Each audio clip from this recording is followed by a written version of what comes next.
പാട്ടുകളെല്ലാം അപസ്മാരത്തിൻ്റെ പാട്ടുകളായി മാറിയ ഈ കാലത്ത് രണ്ടും മൂന്നും താക്കോല് കൊടുത്താലും നിൽക്കാത്ത അപസ്മാരമിളകുന്ന ഈ കാലത്ത് ഞങ്ങളുടെ ഈ മാപ്പിളപ്പാട്ട് കേൾക്കാൻ ഇത്രയും ജനം വന്ന് ഇവിടെ നിരന്നതിൽ ആദ്യമായി നിങ്ങളെ അഭിനന്ദിക്കുകയാണ്.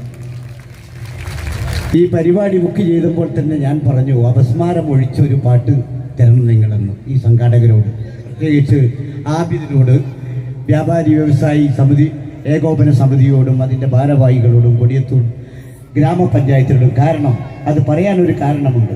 എൻ്റെ വളർച്ചയുടെ ആദ്യ ചുവട് വെച്ചത് ചെറുവാടിയിൽ നിന്നും കൊടിയത്തൂരിൽ നിന്നുമൊക്കെയായിരുന്നു. എൻ്റെ പഴയ തലമുറയിൽപ്പെട്ട എല്ലാവർക്കും എന്നെ അറിയാം. 50 വർഷമായി ഈ രംഗത്ത് നിൽക്കുന്നു. ഈ തികച്ചും സന്തോഷിക്കുകയാണ്. കാരണം എല്ലു മീനാക്ഷിയും രാരാരംഗമയും ഒന്നുമില്ലാത്ത ഒരു ഗാനമേള നിങ്ങളെല്ലാവരും ആസ്വദിക്കുന്നുണ്ടല്ലോ എന്ന് ഓർക്കുമ്പോൾ നിങ്ങളെ അഭിനന്ദിക്കാതിരിക്കാൻ നിവൃത്തിയില്ല. ബാക്കിയുള്ള ഭാഗങ്ങൾ കൂടെ നിങ്ങൾ കേട്ട് ഞങ്ങളോട് സഹകരിക്കണം.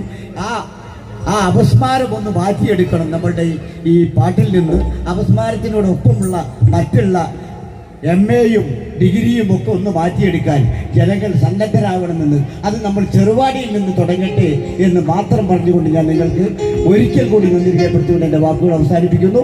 ഇനിയും നല്ല പാട്ടുകൾ അണിയറയിലുണ്ട്. അപസ്മാരമുണ്ടാവില്ല. ഇഷ്ടായില്ലേ എല്ലാവരും?